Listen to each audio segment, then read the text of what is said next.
Hi everybody, this is Terry from Ramblings of a Texas Craft Room. I'm going to try to do this email real quick before I head to church this morning. So happy Easter everybody. Hope you have a great day today. The reason I'm making this card is it's a new technique for me, but I guess it's been around for a long time, but I didn't know about it. So I'll show you the card that I made. And this is the card that I made with a paper napkin and regular saran wrap with just a package of regular napkins. I bought these napkins. They're 16 napkins in a package for $2.49 from TJ Maxx.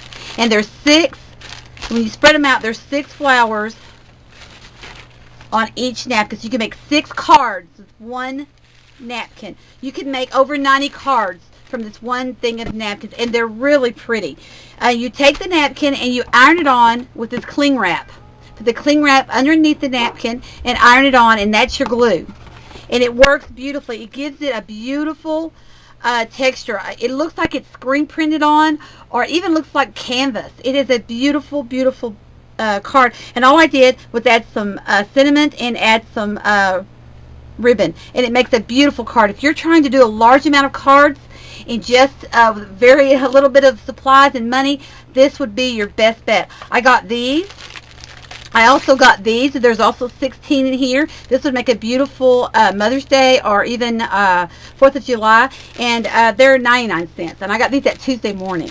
And then I got these, which I thought were just beautiful. And I made a really pretty card, but I already gave the card away. I'd show it to you. But this is a bird motif. And what's neat about this is it has 4 different motifs on this pad. You can make 4 completely different cards off from this one napkin. Well, let's get started because I only have 10 minutes to do this technique and see if you are crazy about this technique as I am. Okay, basically what you do is you just take your napkin, and there's 3 ply, so you have to take one of them apart. So you have one, and if you save it, there's a whole tissue right there to put in presents or put in a bag. And then you pull the second one apart. And what that leaves you with is this. And you want to cut this. And we're just going to cut it. And we're going to cut it bigger than we need it. Oh, sorry. There's my phone. Hold on.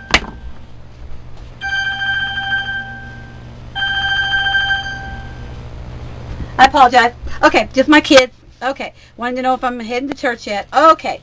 Here we go. Alrighty. We'll take that off. And what we're going to do is I like to adhere it to another piece of cardstock. So I'm going to put it to this other piece of cardstock, and then we can cut it down to put it on our card. And I found that to be easier for me. Or you can adhere it right to your card if you want to. Okay, so we're going to cut some saran wrap. And we don't want it to bend over. We want it to go like that. There we go. Alright, now I'm going to cut the saran wrap down just a little bit. I don't mind if there's a little bit on the side because it's going to melt with the iron, but I don't want it too much. So we're just going to cut it down a little bit. Now, I think this wrap shrinks just a little tiny bit, so you want to make sure you leave just a little bit of extra around the edges, but because you want it to be good and adherent. Alrighty. Okay, there we go. Now we'll straighten it back out, and we'll get our iron. Okay, let me undo this one. You know what, that saran wrap is hard to... Alright, there we go. Okay, there we are. So, we're going to just simply, well, turn this back on if I can get it straightened out. Okay, there it goes. Okay, there we are. There we go. Now, we got the saran wrap on there. And we've got our napkin. We're going to straighten it out. We're going to run an iron over it. It's just like any iron-on. You know, don't squish it. Don't move it real fast. Just smooth it on there so that it adheres pretty good. Okay?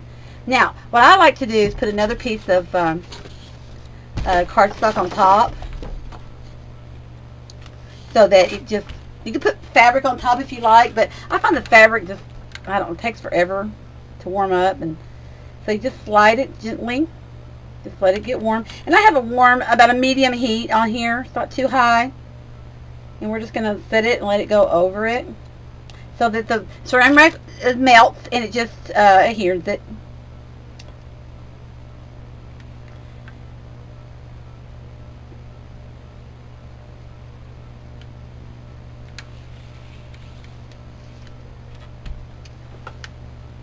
over it. You can check it and see if it's melted.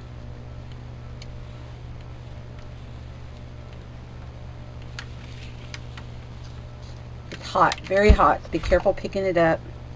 And we're just going to see if it's melted it. No, oh, looks like I need got 2 papers here, but let's just do it. It needs to do a little bit more. I'm in a hurry. I'm trying to keep this video in 10 minutes, and I don't always make it. Sometimes I talk and don't move, or I try to say too much. And okay, there it is.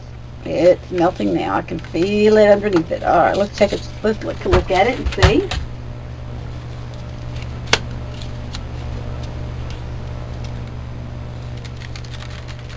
There it is, beautifully done.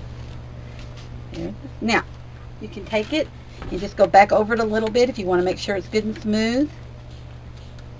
Just a little bit. Now that whoa. There we go. Perfect. I still have the steam on that iron. You should turn your steam off. Okay, there it is. And I wish you could just see it. I wish you could just... It just has a beautiful, beautiful texture to it, and it looks like fabric, or it even looks like a canvas. I mean, it has a really beautiful look to it. So, let me cut this down for our card.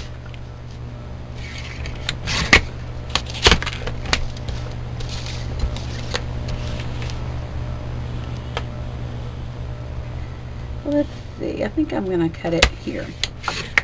And you need it to be about, 5 1/4 by 4, 5 1/4 by 4 inches about, but I don't want, I'm okay with there. I don't measure. I'm terrible about, I just sort of cut by eye and then just move it around till I get because sometimes I want the motif right in the middle, and if you cut it a certain thing, you're not going to get that. Okay, so let me measure to my card. Yep, I need to cut a little bit. I'm going to cut a little bit off the bottom and a little bit off the top. But of course, you will cut yours properly. Well, you're supposed to. All right, there we go. All right. So we're going to add a little bit of ribbon to the bottom. And I used to use a little cheater tape and just use a cheater method. Use just a little bit of tape, dock, like that. But this is a great way of doing a lot of cards really inexpensively. And what I'd like to do, if anybody's interested, I would like to get a group together who wanted to swap some napkins. Because you could do a whole lot of napkins. I bought this napkin. I'm not going to do 90 cards of the same motif here. The same pattern paper. So if we had somebody who also wanted this paper, we could take 3 or 4, maybe 6 of these in 6 of these and 6 of these and send them off to a swap, and then you would get back 12 different napkins. So wouldn't that be nice? So if anybody's interested in a napkin swap, let me know, because I would really be interested. Sorry, that was my computer clicking off. Sorry. Okay. So we're going to adhere this to our, and I'm just using some Beacon's 3-in-1 glue. You can use your ATG gun, which I would gladly use, except mine's acting up today. I've got to go through and find out why it's sticking. So here we go. We'll just put some of this on there. I love this stuff. It works so good. I love this stuff for everything. Okay, then we're just going to put it in the middle of our card. There we go. And just glue it down. And I have a glue dot, which I'm going to put on mine. I already pre-made the bow, because believe me, you didn't want me to spend 10 minutes making a bow. Because that's the way it happens whenever you... And I'm going to put this one right in the middle. Okay, and then my sentiment. Now how I'm going to do my sentiment is I bought these at Michael's or Joann's. I think it was at Joann's. And they were $2.99, but I got them for, I don't know, they were on sale for 25% off or something. But anyway, there's 30 of these little things in here. And my sentiment fits perfectly inside these little tags. So I'm just going to stamp it really good, like that. It says, "Mom, you're the best." I don't like that. Why am I My ink did not adhere very good. This is black ink. That looks... There it is. I don't know why that looked gray. Okay, then we're going to pull off the sentiment. And we're going to put it right on top. There you go. Now, that is probably the easiest Mother's Day card. And if you had a ton of these to do, you could just, like I said, you could do over 90. There's 6 per envelope. I mean, so sorry, 6 per paper napkin, and there's 16 in here. Same thing with these. So if anybody's interested in doing a napkin swap, please let me know, because I will gladly send you 3 or 4 of each one of these. If you'll send me 3 or 4 of something else. And maybe we could get a group together who would be interested, the way we do our card swap, would be interested in doing a napkin swap. Well, there's my card, and I wish you could see it. I wish she's just beautiful. It looks like this is hand, what do you call it, screened on there. I mean, it's just beautiful. And you would have never known that was just a napkin. And it makes an absolutely beautiful card. All right, thank you, ladies. And like I said, if anybody's interested in a napkin swap, please contact me, because I would love to do one. You can go to my blog, which is ramblingsofatexascraftroom.blogspot.com. Leave me an email, or leave me a message or comment on this very email. Can you tell I'm trying to hurry? I'm trying to get to church. My kids are like, "Come on, Mom, let's go." And I'm afraid if I don't get it done before I go this morning, I won't get it done. So anyway, if you will leave me a comment on this video, or go to my blog and leave me a comment, I will contact you, and we can exchange addresses, and I would love to do a swap on some napkins. So let me know what you think. I love this technique, and I am just so thrilled that I found it, and you're going to see this a lot more from me. Thank you, guys. Bye.